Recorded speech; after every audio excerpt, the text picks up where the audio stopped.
State of matter की। State of matter में क्या है कि आप लोगों ने छोटी क्लासों से पढ़ा है कि 3 तरह के मैटर होते हैं, स्टेट होती है, जिसकी अवस्थाएं होती है। पहला होता है सॉलिड, सेकेंड है आपके पास लिक्विड, थर्ड होता है आपके पास क्या होगा बेटा, गैस। लेकिन क्या है, आपकी एनसीईआरटी बुक के अंदर जब बिल्कुल चैप्टर के एंड में जाकर देखोगे तो 2 और आपके पास स्टेट दे रखे हैं। उन स्टेट को हम क्या कहते हैं, 4 स्टेट होती है प्लाज्मा मेम्ब्रेन, प्लाज्मा स्टेट, और एक होती है बोस-आइंस्टाइन कंडेंसेट, बोस-आइंस्टाइन कंडेंसेट। ये सडन डिस्कवरी है, ठीक है, ये भी आप लोगों को पता होनी चाहिए। These are the 5 state. Actual 5 state होती हैं, लेकिन बुक के अकॉर्डिंग हमें क्या होता है, 3 ही स्टेट पढ़ानी पड़ती है और 3 ही स्टेट आप पढ़ते हो। लेकिन नॉलेज के लिए आपको क्या है ना, प्लाज्मा स्टेट और बोस-आइंस्टाइन कंडेंसेट होता है, पढ़ना पड़ेगा। अब बात करते हैं 1 बाय 1 सॉलिड की, फिर लिक्विड की, फिर गैसेज की, फिर प्लाज्मा स्टेट की, फिर बोस-आइंस्टाइन कंडेंसेट की बात करेंगे 1 बाय 1। ठीक है, जो प्रॉपर्टीज मैं आपको डिस्कस करूंगा वो आप लोगों ने नोटबुक के अंदर लिखनी है। ठीक है, आपको आज होमवर्क आ जाएगा, अभी पहुंच जाएगा क्लास ओवर होने के बाद। तो बेटा ये था, सबसे पहले हम बात करते हैं किसकी, सॉलिड की। सबको पता है कि जो मैटर होता है आपके आसपास बहुत सारी चीजें सॉलिड फॉर्म के अंदर होती है। सबने देखी है solid form? Hello, yes, okay. तो बेटा जब सॉलिड फॉर्म, हाँ बेटा, तो मैं शुरू कर रहा हूँ बेटा सॉलिड। देखो बेटा, सॉलिड आपने देखा है आपके आसपास बहुत सारे ऑब्जेक्ट्स होते हैं, मैटर होते हैं जो फिक्स शेप के अंदर होते हैं। तो बहुत सारी चीजें क्या होती हैं सॉलिड फॉर्म के अंदर होती हैं, ठोस चीज होती है, मीन सख्त होती है। पहली चीज कि उनकी जो बाउंड्री होती है वो फिक्स होती है, मीन्स उनकी जो शेप होती है बाउंड्रीज की वजह से फिक्स रहती है, आपके पास बढ़िया अच्छे तरह से आपको दिखाई देती है, वेल डिफाइंड होती है। और उनकी जो बाउंड्रीज होती है वो भी क्या होती है, फिक्स होती है। सेकेंड जो आपके पास रहेगा कि they have the definite shape और वॉल्यूम। सीधी सी बात है, पहली जो प्रॉपर्टी होगी सॉलिड की उसको हम क्या कहेंगे, डेफिनिट शेप एंड वॉल्यूम। पहली प्रॉपर्टी जो सॉलिड की आएगी वो आएगी definite shape and fix volume. उनका वॉल्यूम क्या रहेगा, फिक्स रहेगा, आपके पास फिक्स वॉल्यूम। बी, दूसरी चीज, जो सॉलिड्स होते हैं, सॉलिड्स आर रिजिड, ये ठोस होते हैं। और सी, सॉलिड के होते हैं, solids are not compressible, compress नहीं होते, दबा नहीं सकते हम इसको, नॉट कंप्रेसिबल। ठीक है, ये कंप्रेसिबल नहीं होते आपके पास।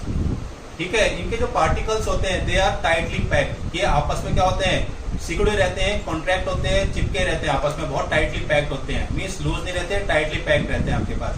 तो ये कुछ प्रॉपर्टीज हैं जिसकी वजह से हम सॉलिड को क्या करते हैं, डिफाइन करते हैं। और definite shape and fix volume होता है, सॉलिड रिजिड होते हैं, सॉलिड नॉट कंप्रेसिबल होता है आपके पास।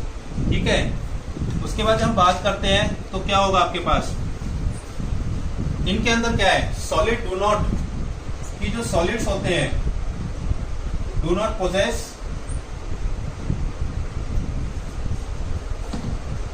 प्रॉपर्टी ऑफ डिफ्यूजन, डिफ्यूजन को पोसेस नहीं करते, इनमें डिफ्यूजन प्रॉपर्टी नहीं होती आपके पास। और डिफ्यूजन मैंने आपको थोड़ी देर पहले भी यही बताया है कि जो डिफ्यूजन होता है, इंटरमिक्सिंग ऑफ 2 पार्टिकल्स होते हैं आपके, क्या होते हैं, इंटरमिक्सिंग ऑफ 2 पार्टिकल्स।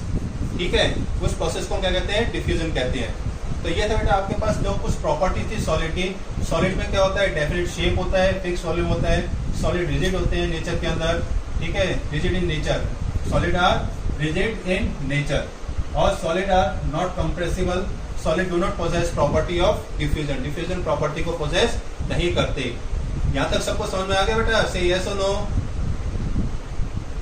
हेलो, इसकी बात करते हैं लिक्विड कि लिक्विड क्या चीज होती है आपकी, कि लिक्विड आप लोगों को पता है कि तरल अवस्था होती है। सेकंड जो स्टेट है उसको हम क्या कहते हैं, लिक्विड, मैटर के अंदर। अब आपको पता है कि जो लिक्विड, जितने भी फ्लो करने वाले सब्सटेंसेस होंगे उनको हम क्या कहेंगे, फ्लूइड कहेंगे। क्या कहेंगे उनको हम, फ्लूइड कहेंगे। मीन्स जो तरल, मीन्स जो बहेंगे, फ्लो करेंगे, उन सबको हम क्या कहेंगे, लिक्विड्स को, फ्लो ऑफ लिक्विड को फ्लूइड्स कहेंगे। क्या कहेंगे बेटा उसको, फ्लूइड। ये एक वर्ड कई बार यूज होगा, आगे जब हम पढ़ेंगे उसको हम क्या कहेंगे, फ्लूइड कहेंगे आपका। ठीक है, अब बात करते हैं 1 बाय 1। जो लिक्विड होती है, आपने देखा होगा जब आप लिक्विड किसी पानी को डालते हो किसके अंदर, बर्तन के अंदर, तो वो वैसे ही शेप गेन कर लेता है। करता है नहीं करता है? यस और नो? करता है। लेकिन जैसे इस बर्तन से हम बाहर डालते हैं तो क्या वो वैसी शेप बनी रहती है? से यस और नो? बस नहीं बनती। तो हम क्या कह सकते हैं कि लिक्विड को जिस वेसल में हम डालेंगे वो वैसी शेप गेन कर लेगा। तो हम उसे कह सकते हैं liquid have not definite shape and fix boundaries. उनकी अपनी फिक्स बाउंड्री नहीं होती है, डेफिनेट शेप नहीं होता। तो ठीक है, और उनका क्या होता है? वॉल्यूम फिक्स रहता है लिक्विड का वॉल्यूम क्या रहता है? फिक्स। सपोज आपके घर में आप लोग पानी वगैरह पीते हो तो किसमें एक गिलास के अंदर इकट्ठा करके पीते हो, तो आप देखते हो कि उसके वॉल्यूम फिक्स रहता है। अगर आपको प्यास लगी है तो फिक्स वॉल्यूम ही रहता है और आपको फिक्स वॉल्यूम में ही पानी पीते हो आप लोग। लेकिन जब उस पानी को आप पी जाते हो या उसको कहीं फेंक देते हो उसके सरफेस के ऊपर, तो वो क्या होती है? उसकी बाउंड्रीज, उसकी शेप डेफिनेट नहीं रहती, वो बिखर जाती है आपकी। तो हम कह सकते हैं liquid do not have fixed shape and have fixed volume. उनका वॉल्यूम क्या रहता है? फिक्स रहता है आपके पास। ठीक है।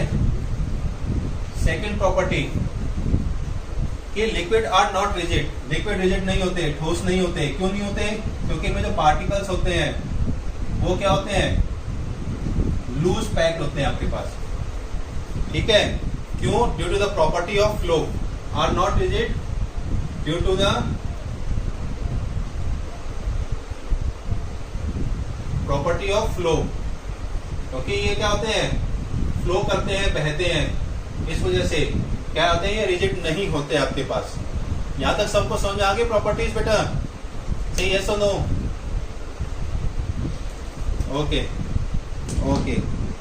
अब पीछे हमने सॉलिड बताया था कि सॉलिड के अंदर क्या है? डिफ्यूजन प्रॉपर्टी गेन नहीं करते, लेकिन लिक्विड क्या होते हैं? डिफ्यूजन प्रॉपर्टी गेन करते हैं, आपस में इंटरमिक्स हो जाते हैं दो मैटर जो होते हैं आपके पास। जैसे आपके पास कई बार देखा होगा, आप लोगों ने ठंडा पिया होगा, कोल्ड ड्रिंक वगैरह पी होंगी, और जब आप बोतल को ओपन करते हो, हेलो, जब आप बोतल को ओपन करते हो तो उसमें से क्या होता है? ऊपर झाग आते हैं, बबल्स आते हैं।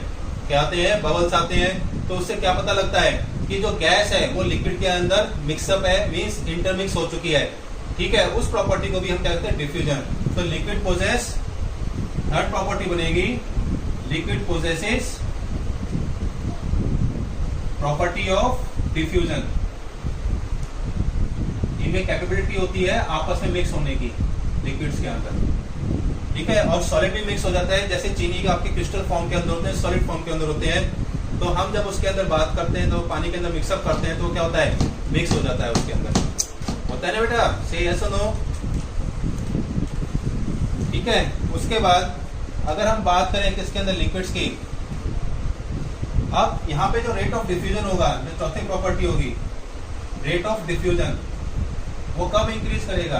Rate of diffusion increase with increase in temperature. जब टेम्परेचर हम बढ़ाएंगे तो डिफ्यूजन भी क्या होगा?